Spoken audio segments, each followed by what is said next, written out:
It's time for the Larry H. Miller Utah Summer Games at Southern Utah University in Cedar City. Register today to participate in the 40th anniversary season of a Utah sports tradition at utahsummergames.org. Participate in over 50 sports around the state. Then plan to join the opening ceremonies Friday, June 5th, presented by State Bank of Southern Utah.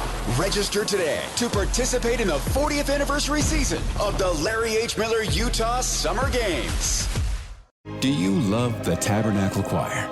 This year, the choir's music is everywhere you are. Listen to your favorite choir songs and music and the spoken word anytime you want on Alexa by simply enabling the skill. Alexa, play music in the spoken word. Now playing music in the spoken word. You can also download the Tabernacle Choir app, subscribe to the choir on YouTube, listen on Spotify, and have access to all their wonderful music. Happy listening.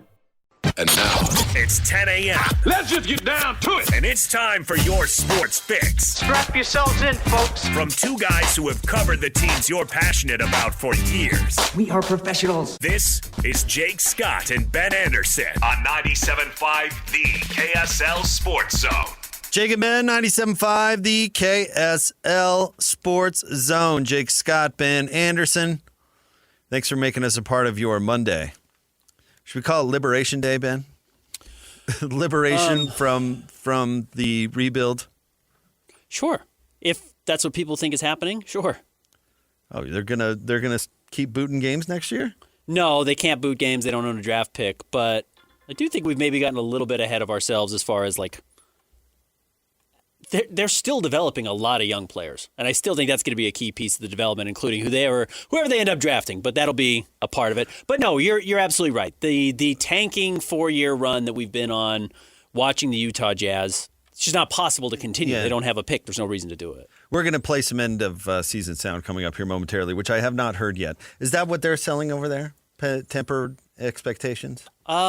No, but I think just a sense of, I know everyone wants to kind of turn the page and move forward and pretend like the last 4 years aren't a part of what's coming up next. And in some ways they're not because of Jaren Jackson Jr. and whoever they draft, et cetera. But, whoever they draft is going to take a lot of time. And if they end up drafting a top 4 pick, it's going to maybe be their most important player or one of their 3 most important players on the roster. So that's going to be a big piece of it as well. So, no, I don't think that's necessarily, in fact, let you hear from Austin Ainge coming up here momentarily and kind of ask him about the idea of moving on from the rebuild. And he didn't distance himself from the idea that, yes, this is kind of the idea of the ability to move forward.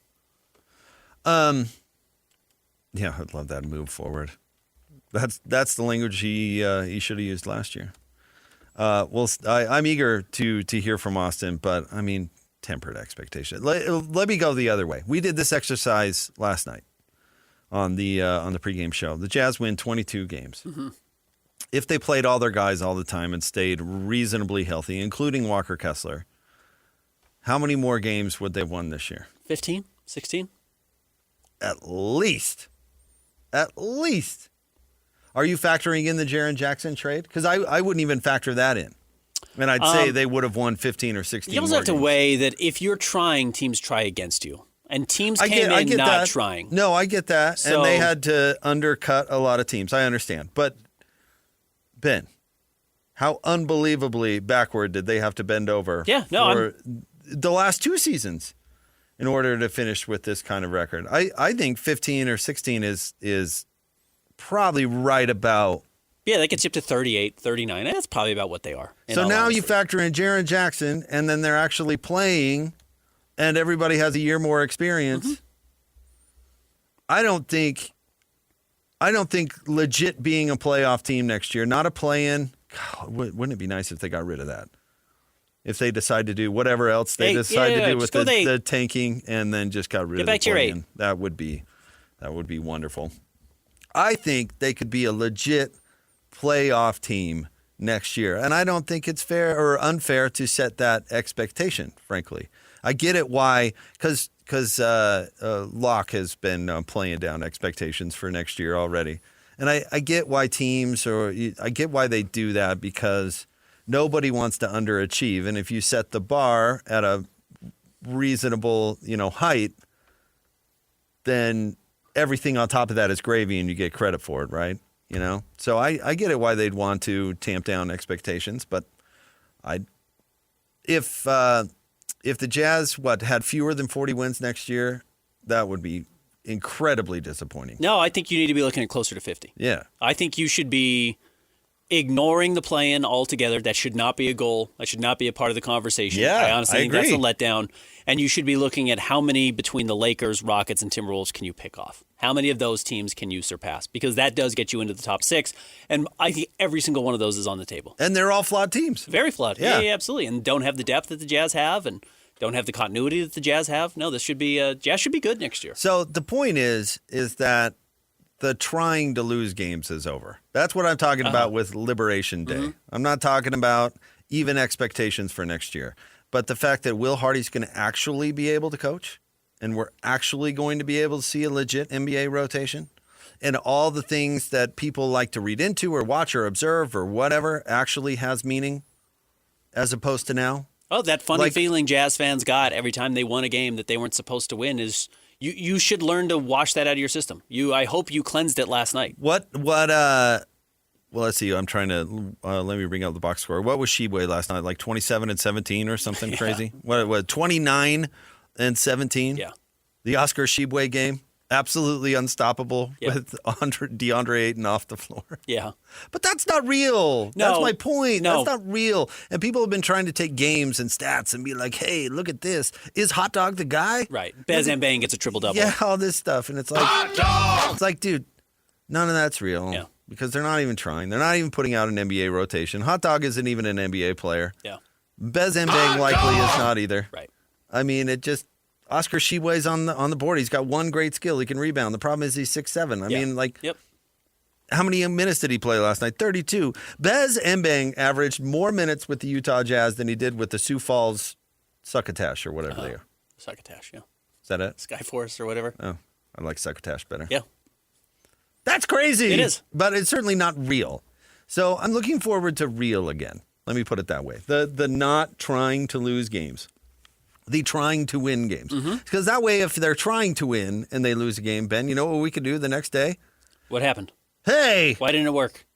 This guy did this or this guy did that. I mean, how can you come in and... You can't... The Jazz were I love it that the people out there are barbecuing the Jazz for... And we'll get to Austin in a second.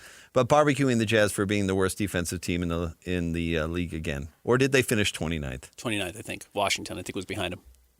People are like, this team needs to get better on defense. And they do. But that wasn't supposed to happen this year. Yeah. But that's not a legit number. Yeah, you're right. They played half the season without a center. Right. They shut down their centers for nose surgery and Kevin Love being old, I guess. Yeah. And he's not even a center. Yeah. So, how are you expected to play defense, honestly? Even with Phil as your center, let alone Sheboy or Cody Williams, who got a bunch of time at center these last couple of weeks. Ironically, even though the foundation now seems like it's here for the Jazz, they go from very macro to very micro. Game to game matters. Game to game hasn't mattered for 4 years.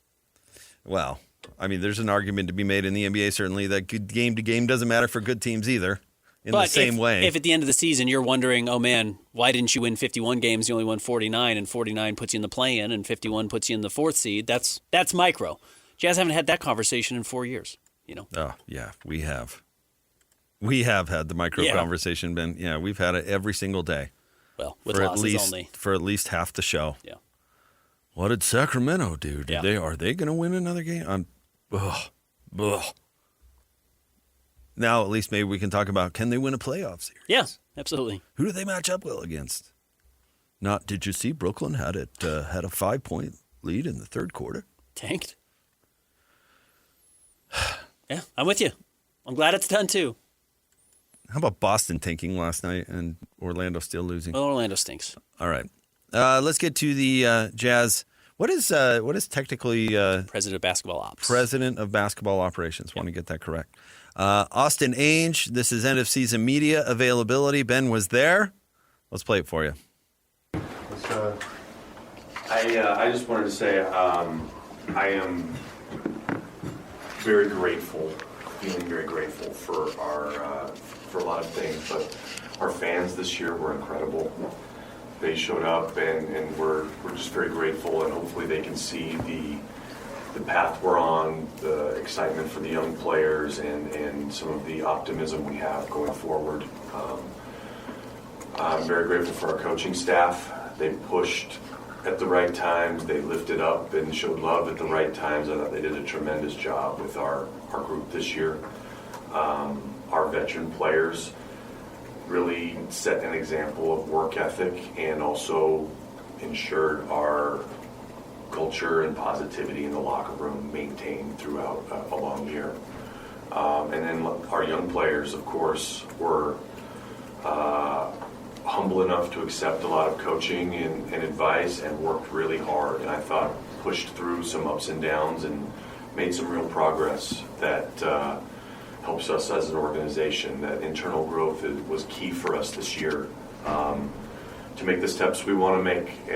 And we feel very optimistic and hopeful about the team that we can have next year and the options we have to add to it this summer.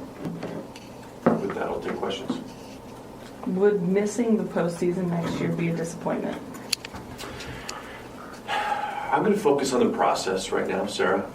We've got a lot to prove. We've got a big summer ahead of us. Our players and our front office.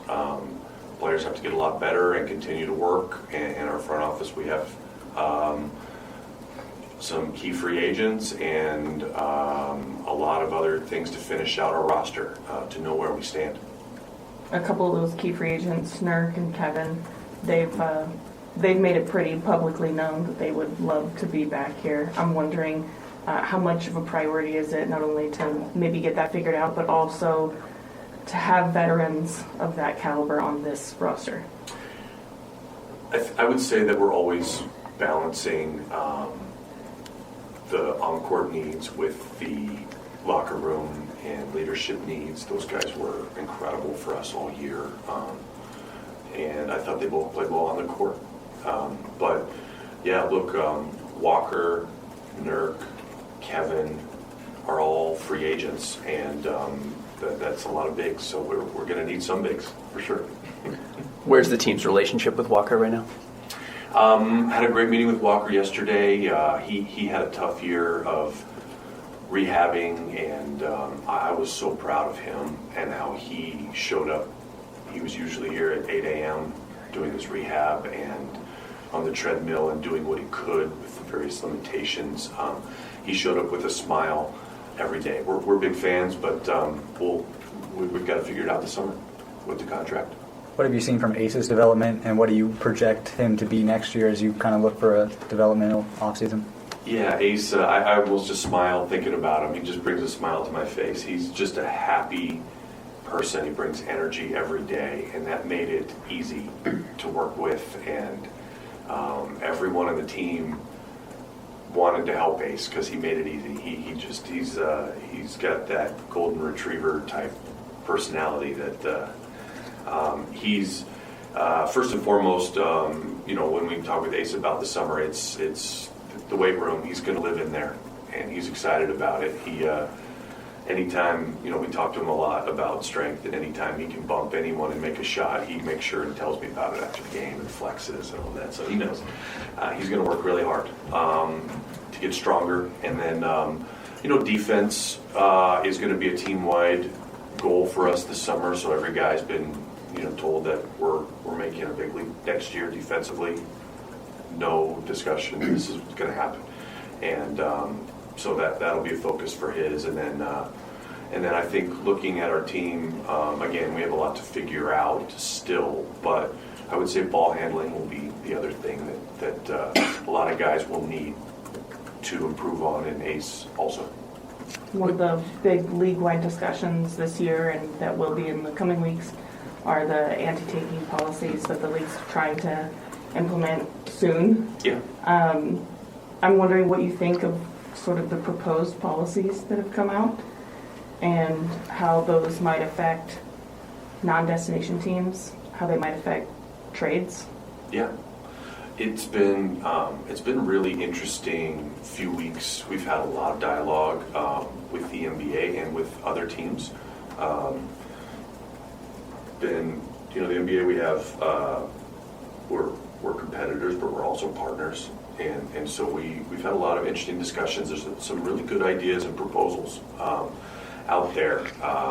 We're still trying to narrow those all down as a group.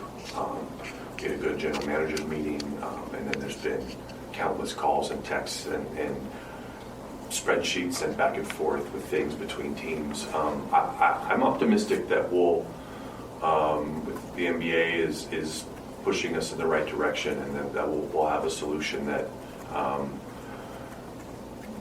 we're looking at short-term and long-term solutions, and I'm optimistic with some of the proposals. With Cody and Bryce and Flip and Ace and now another lottery pick potentially coming in, how do they match with an older group that is ready to win right now? And can you have two timelines? Do you have a glut of young players? It's a great question. There are, we have 18-man rosters now, and not every young player may get to play. It's going to be a competition for minutes, but I believe a lot of those young guys have proven that they can play in the NBA this year. And they've,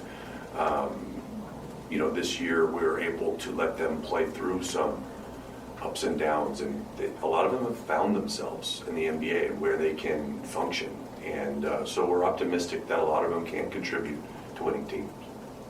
Do you feel like you have the personnel on this roster right now to maximize a guy like Jaren Jackson Jr.? Do you want to bring somebody in to play off of him? And how do you feel about his role right now? I think we have a lot of good players that Jaren can play with and that he can help. And I mean, he's such a versatile, easy guy. I mean, he can defend and shoot and pass, and I think he fits a lot of teams, which is a lot of his value. He's a really, really good player, but he can play with a lot of different types of players as well. I think we have a lot to work with.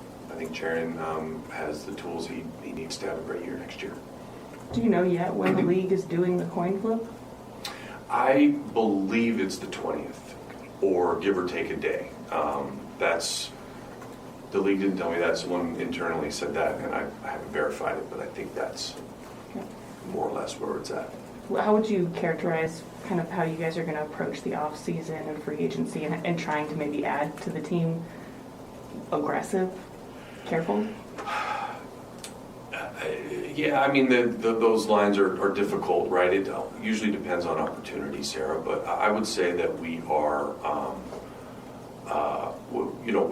we made a big move with Jaren, and that, we started this season with potentially a lot of cap space this summer, and now Jaren was kind of our big move. And so I would say we'll always be aggressive, looking to improve the team, but unless amazing opportunities present themselves, we don't have tons of cap space that way, right? It'll be more additive players. Along those lines, could you see signing maybe some of the third-year guys to earlier extensions than you did Walker? We'll look at all that stuff, yeah. We'll try to be strategic, but it always depends on the values, Ben. How are you viewing this year's draft and where you guys are positioned if you end up at the top 8 spot? I think it's a very good draft. We'll see what kind of luck we have and where we end up, but there's a lot of ways to add to our team, and the draft is one very important one, but it's not the only avenue. Do you think that the season is too long? You're asking me on 4 hours sleep. Yeah, me too. I think it's an interesting thing to discussion points. I'm not aware of any serious discussions on that topic right now. I think we've had a very successful league with huge interest for 50 years with this amount of games, so I think it's working pretty well. Between Keontae's jump and Lowry's jump, and were you surprised at maybe how quickly the team got moving and winning games earlier this year? Yeah, I would say maybe a little bit. Yeah, I mean, we had this tremendous summer. These young guys worked really hard. We felt very proud of the the work they put in, and but you never. I personally always start with kind of lower expectations and like to be surprised, and so we saw a lot of growth in the summer, but you never really know how it applies into the games, and yeah, we were very happy with the big jump Keontae made, and had a good talk with him in an exit meeting yesterday, and I think that he even has more to go. I think there's more steps he can take. Obviously, no one peaks at 22, so we think he has even more to grow. There are a lot of people who think, 4 years, the rebuild's over, you don't have a draft pick next year, can't find yourself in the same situation you have been. How do you view where you are in this rebuild and kind of the trajectory of the team? Yeah, I don't like to set,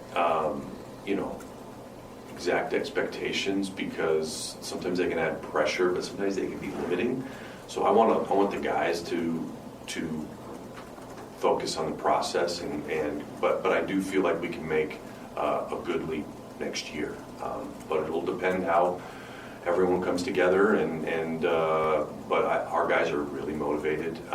Lowry and Jaron are great leaders and great guys, and they're really excited to take kind of that mantle this summer to make sure everyone comes together and we win next year. They're really motivated to be a part of something like that, and I'm really excited for them. We often talk about culture, but it's also the balance of on-court needs and leadership. What would you say are the non-negotiables when it comes to building out this roster? There's a lot. I mean, we want guys that aren't about themselves, that are about the group, that will play winning basketball and accept coaching and play the right way and act the right way would be the shortest way to say it. And I feel like we have a very good base of that. It'll be a it's a big summer project to finish out this team in a way that we can add on both of those on and off the court. You mentioned that you don't want to add pressure expectations, whether or not you want to. There will be more scrutiny, probably more eyes, more expectations from the outside. How much do you think that you're going to learn about the guys under kind of a different lens? Yeah, we're so excited for some expectations. We know. I mean, we always feel it, right? The fans that I mentioned, they're so awesome, and we feel so much responsibility to them, and so we've always had, from Ryan and Ashley on down, we know that we have a special place, and we want to put a great product out for our fans, so a team they can be proud of. So we know that we need to make some progress, and we think we have some pieces to do so. But yeah, it'll be a different feel, and the players know it, and they're very excited for that opportunity as well. Between Bez, Hayden, and Anderson Garcia, it seems like maybe you guys were mining for perimeter defensive players. Yeah. Do you think that's accurate, and is that an area you're going to be focused on this summer?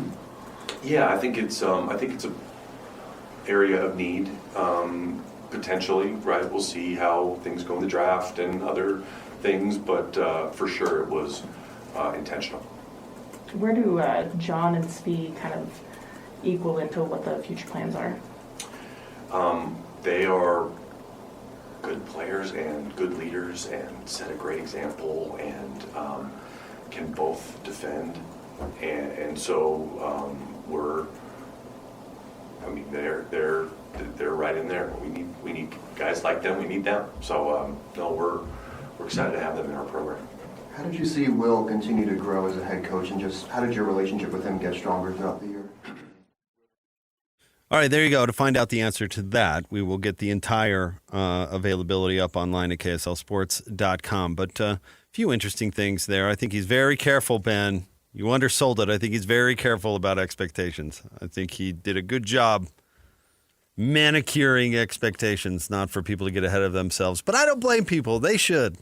As you have said, and it's a phrase I've now stolen a lot, Cortez burned the boats. Yeah. You know, you've burned the boats. You don't have a lot of salary cap space. You have some. They're maybe underplaying how much flexibility they still have, but they're going to sign Walker. They're going to use their mid-level exception to sign some players. Might be guys they already have on the roster. They've got, some options available to them. Can still make some trades, which I would certainly not rule out at all. But this is the team.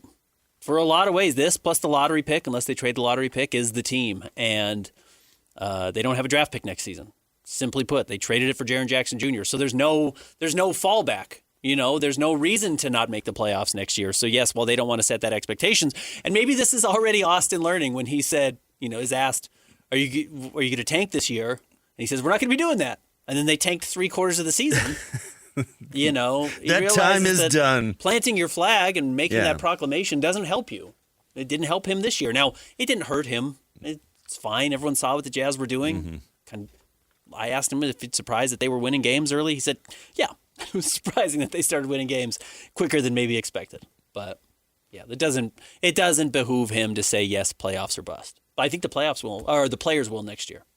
Stay tuned. Top 3 stories of the day at KSLSports.com is coming up next. It's the Jake and Ben Show on a Monday, 97.5, the KSL Sports Zone. This episode is brought to you by Progressive Insurance. Do you ever think about switching insurance companies to see if you could save some cash? Progressive makes it easy. Just drop in some details about yourself and see if you're eligible to save money when you bundle your home and auto policies. The process only takes minutes, and it could mean hundreds more in your pocket. Visit Progressive.com after this episode to see if you could save. Progressive Casualty Insurance Company and Affiliates. Potential savings will vary. Not available in all states. This is the top 3 stories of the day on KSLSports.com. 97.5, the KSL Sports Zone.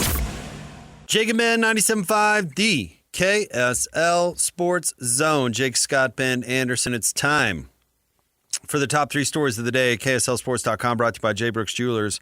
Cherish your love with J. Brooks Jewelers. Explore their expertly crafted engagement rings made from the finest materials. J. Brooks Jewelers. Sean in for Christian today. Sean, where do you want to start? Number 1, Jazz wrap season with 22 wins, tied with the Kings in the standings. So, again, we can start to move on from this conversation, but there is a little bit of lingering, information we are waiting for. You heard Austin Ainge in the last segment. He thinks maybe a week from today, the NBA will hold its coin toss random drawing to decide who of the Jazz or the Kings gets the higher pick. Jazz tied with the Kings for the 4th worst record in the NBA. Regardless, that means the Jazz have, I believe I wrote it down, a 45% chance or 46.1% chance, I think, of drafting in the top 4. And if they win this coin toss, they're for sure holding on to their pick. If they lose this coin toss, there's a 0.6% chance they lose it. But they're holding on to their pick, 99%. Okay. So that's what the whole season was about.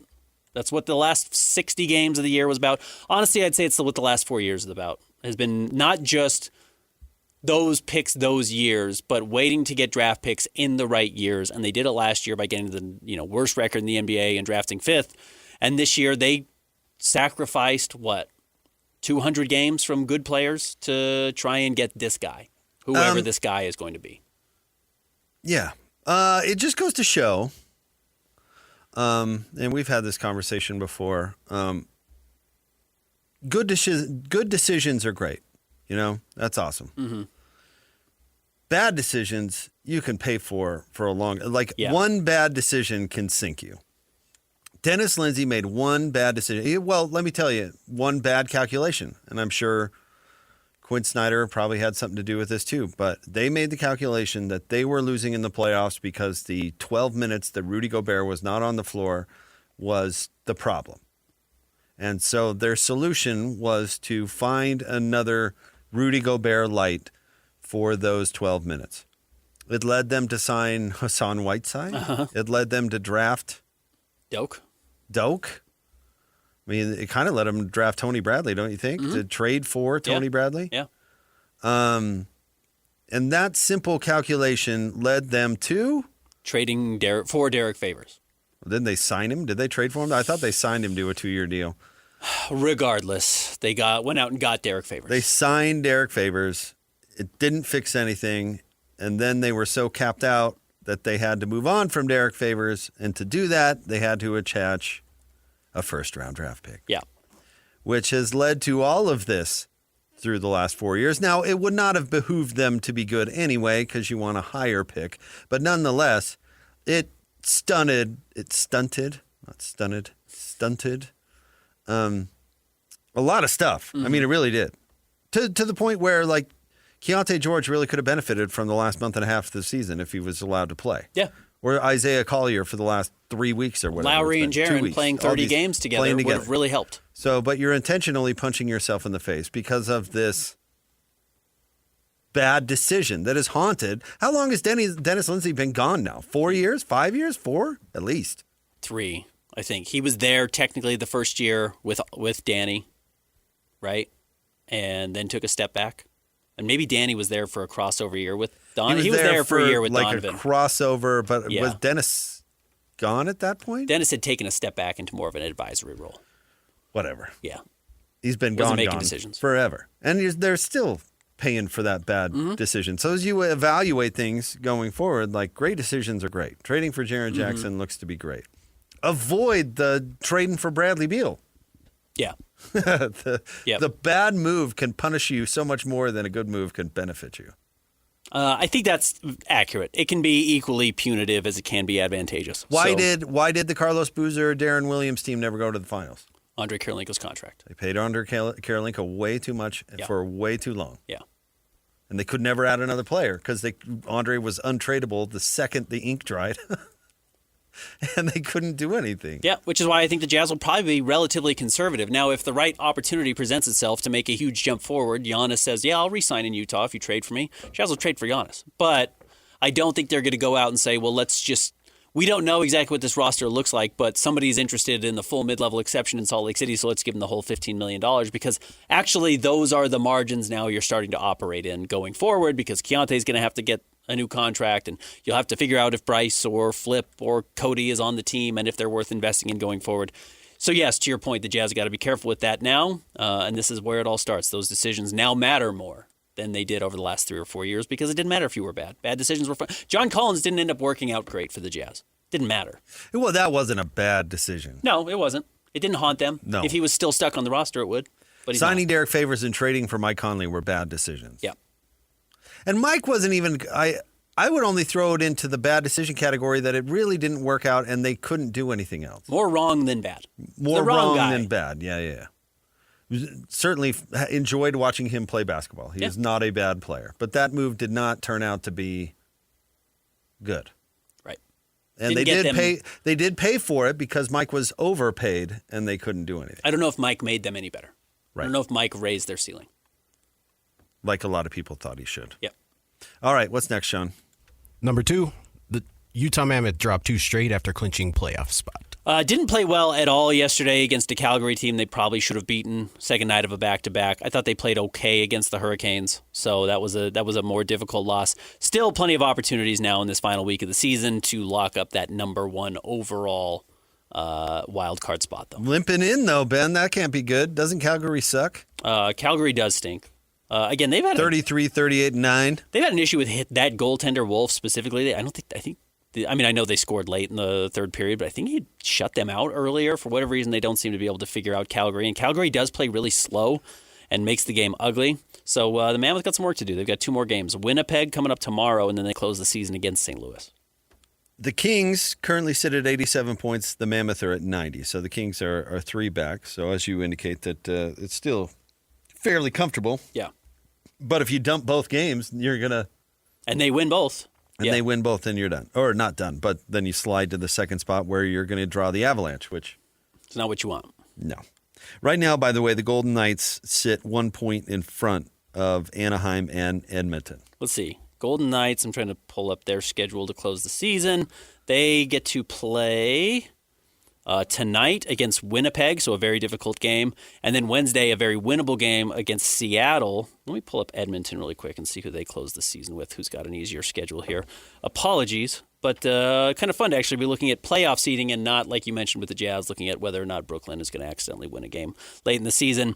Edmonton plays Colorado tonight, very difficult, and then closes the season against a total dog in Vancouver. So both teams have something similar, and to your point, Vegas seems to be in the driver's seat there at least a little bit. Colorado's so far in front of Dallas. Are they going to play anybody? Yeah, they might be rested. Is that a thing in hockey? Certainly can be. I mean, they did just lose to Vegas last night, or 2 nights ago. So over the weekend, I should say. Should ask Nick if hockey players are too tough to take a rest night. They're not. By the way, Bryce Sensabaugh resting before the Laker game really paid off. He was great in the first, in the only 18 minutes he played. Well, they weren't going to win that game. Had to rest him. Side note, we forgot to get to that with the Jazz. All right, what's next? Rory McIlroy wins the Masters for the second straight year. And played very well. He didn't need to be exceptional on day 4. He had to manage the course, and he went out there and did that. And even when it seemed like it was getting a little dicey with a double at 4 and another bogey at 6, and he had lost the lead, the big lead that he'd built on day 1, he was excellent on the back 9. He was everything he needed to be while everyone else was struggling around him. He just kind of kept a cool head. Man, a lot of choking going on the Masters, including Rory trying himself to choke by bogeying on 18. But Justin Rose was happy to choke even worse. So double bogey earlier in the round for old Roar, who I don't know. He was okay. I got a chance to watch a lot of it yesterday, which was kind of funny. Mm-hmm. Told my kids, I said, hey, if you want to watch TV, we're watching golf. So some torture for you. You can deal with it. Yeah. But it was entertaining. Justin Rose absolutely choked. Mm-hmm. Scottie Scheffler didn't choke, but he just didn't do enough. He just waited too long to make his move. Yeah, it just wasn't. And so Rory kind of accidentally won, which I find is hilarious. Yeah, he didn't play great again on the back 9 and was still building a lead. I mean, he was pulling away from Cameron Young and some of these other players who just weren't taking advantage of their opportunities. And at one point, he trailed Cameron Young by 2 strokes. So give him credit for hanging in there. Mm-hmm. But it wasn't like somebody went out and grabbed that tournament, which was a little bit disappointing. But shout out to CBS, who didn't even show 4 shots on the 18th or whatever, the 4 shots from Cameron Young and Rory McIlroy. Well, they couldn't find him. I don't know if their cameraman was on mushrooms or their director just is completely incompetent. It was bizarre. Imagine being CBS, having the biggest moment, arguably, of golf season. You're like, but we don't need to show where the ball went. Who cares? You think anybody noticed? And Rory playing out of the trees, off of the pine needles, huge shot. Has to go over the big tree on 18 to get out, and he swings, and they say, cut to a long shot, because we don't have any idea where the ball is. No clue. And, I mean, they didn't know. The announcers didn't know. Jim Nantz didn't know where it was until they're walking over, and it's like, oh, it looks like he's in the sand trap. He's got to go look and make sure it's actually his ball. Like, they didn't even have a spotter there. So, yeah, they blew it. That was a huge moment. Their camera didn't even show the final putt go in because Rory himself was in the way. Yeah, that was tough. Especially because at that point, when Rory was in the trees, he had a 2-stroke lead on Scottie Scheffler, who was already in the clubhouse. Like, he actually could have blown that. If that doesn't go well, easily he hits the tree again. You're quickly looking. He could safely bogey, which he did on 18 to get in, and he played it that way. But had that not worked out as well, or had he not gotten out of the trap well, he could have been in trouble. And yes, CBS did not lay that out particularly well. No, I think the director in the truck was already a few mint juleps deep. Yeah, it's late, guys. Like, I don't know. We don't need to find that ball. Just carry it, Jim. Nobody's watching. Be a professional. Nobody's watching. Doesn't matter. But it did look like Rory is playing with a different level of comfort than he has in years past. There's no more monkey on his back that he's trying to, shed. He's playing great, and he played great last night. Yesterday. He just looked comfortable, even when he blew it in the first 9. I told you for a while I was trying to get on the bandwagon to root for Rory. I just can't do it. I like him. I'm not sure there's like a strong draw or connection. Not sure he quite is that type of a salesperson. Broke up with Caroline Wozniacki on text. That's all you need to know. Yeah. Did you see all the guys he was like dapping up after? It's just it's like 8 other guys who look just like him with sunglasses. I'm like, oh, that's just who he is. He's just like kind of a boring bro. I don't know. He likes to date journalists. Yeah. He's just kind of he enjoys that whole. Still think he's that exciting of a person, which is fine. But we like exciting people. We like people to have a real strong personality. Not that great of a person. Yeah, maybe not. Maybe not Tiger's level of depravity. I didn't root for him either. But if Tony were winning, Tony Finau, who wasn't even at the Masters, if he were winning at a higher level, his whole thing would sell extraordinarily well. His whole personality, he's likable, you can root for him. There's even some nuance in like his likability that makes him a little bit different coming from Utah, and I think Rory lacks that. Do you care that Rory has just played that course for a month leading up to the... People were complaining about that like, oh, if you just don't even play events and play... Only focus on that? Only focus on that, because he can play that whenever he wants now because he's a member. Yeah. Hey, I guess that's the advantage of winning. Go win and you can do it. I would say that would be more of a point if it were a different course. Like if you found the course, and this has happened before, but wherever the U.S. Open is being played and you just take a month off before and you do nothing but play that course, then I could see you complaining. But they play Augusta National every year. Every year. And who was it, Bob or Brian, that told us they basically made no changes this year? Yeah. Yeah. So it's the same course he won on last year. I mean... I think Rory, having been there, and I mean been there at the highest level, winning the Masters mattered more than the fact that he'd been on the course for a month. Whatever, he sucks. Go Justin Rose. I think that was his chance, and he blew it. Yeah, but he's like 105. People have been saying that's his chance 46 years old, right? Since the 70s. I think he's like 41. Anyway, so way to go, Rory. That was fun to watch. I thought he's 45 years old. He's not even 46.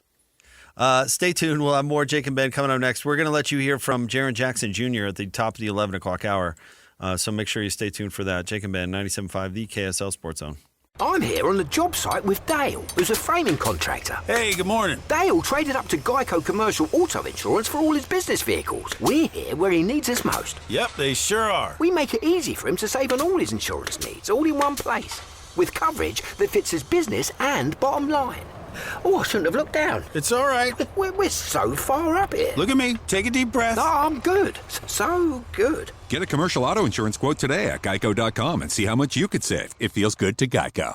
Who's got it better than us? Nobody! Your home for the best sports coverage in Utah. You're listening to Jake Scott and Ben Anderson on 97.5 The KSL Sports Zone. Jake and Ben, 97.5, the KSL Sports Zone. Jake Scott, Ben Anderson. We're going to hear from Jaren Jackson Jr. At very least, we might have another player we can mix in the 11 o'clock hour as well, as it's, I don't know. You used to call it locker room clean out day. I don't know what you call it anymore. They still do it the same way that they used to. And really not many teams around the NBA do. There are still some players that come back after the final game, and it's just not how most teams operate now. Yeah, which is one thing about the pandemic that annoys me. Gave them the excuse to change things up a little bit on that front. Yeah. On the media front in general, but on that front, yeah, I don't think the locker room cleanout hasn't existed since the pandemic. What, you talked to some people last week, right? Yeah, so some of these we get to cover kind of as the season is winding down. And some of that's difficult because they haven't had their player interviews yet. But up at our YouTube page, KSL Sports, you'll find Ace Bailey, Lowry Markkanen, Jaren Jackson Jr., Keontae George, Kevin Love, Yusuf Nurkic.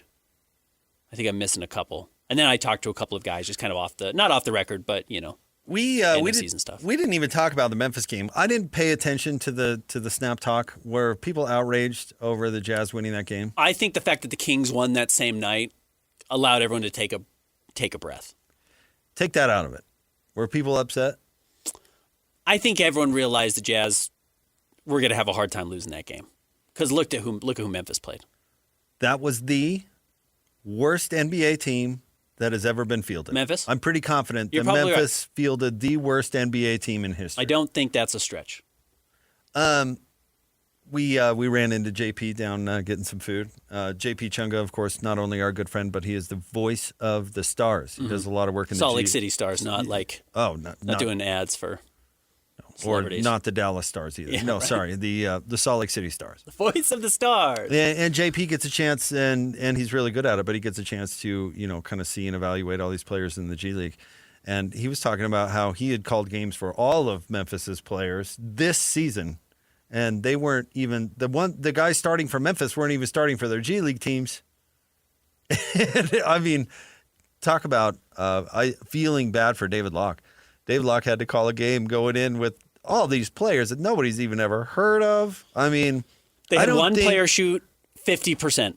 Everyone else was below that, and those guys were Jamal Meshack, Lucas Williamson, Toby Akani, Adama Alpha-Bai, Dariq Whitehead, who was a first-round pick, and Rayon Rupert, who was a second-round pick. But they benched Whitehead. Mm-hmm. He's playing too well. There was no way, short of, I don't even know, short of what extent were they what could you do more than that? Short of truly just playing 3 players, I don't think that it would have been possible to lose that game. And it had the wackiest box score. It has to be in the history of the NBA. The first time in NBA history that 2 players coming off the bench had triple doubles. 5 Jazz players had at least a double-double. Yeah. And you missed the point where not only was it 2 players off the bench who had a triple-double, it was the only 2 players off the bench that played. It was only 7 guys that played. It was Conch and Bezembing. The Jazz had the deeper rotation, only playing 7 guys. This is almost like a March Madness game where Memphis only played 6 guys and the Jazz played 7. No, it was ridiculous. I mean, It would not have been possible for the Jazz to lose that game is my point. I would hope that people would understand that while watching it. I think fans did recognize that. That would not have been a possible game to lose. Correct. Nothing you could have done would have outperformed what Memphis put on the court. Or underperformed what Memphis put on the court, if you want to look at it that way. It would not be possible. Nope. Unless they fielded a junior Jazz team, that was really something for Memphis. Again, it has to be the worst NBA team in history. The worst team fielded in NBA history. The irony and the funny part of it is that Sacramento was in a very close game. In fact, they were down in the fourth quarter and could have booted that game to Golden State on Friday night.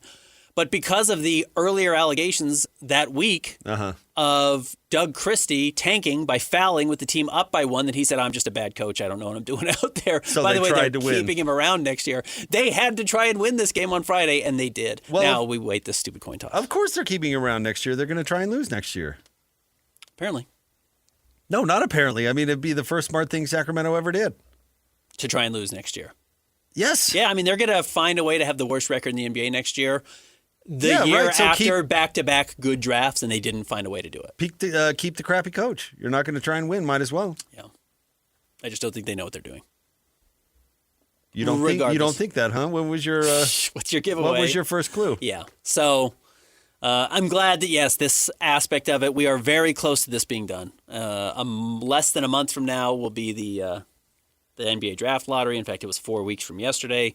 The draft lottery will be done, and then it's no more about positioning or anything like that. We'll let you hear from Jaren Jackson Jr. coming up next. Stay tuned. Jake and Ben, 97.5 VKSL Sports Zone.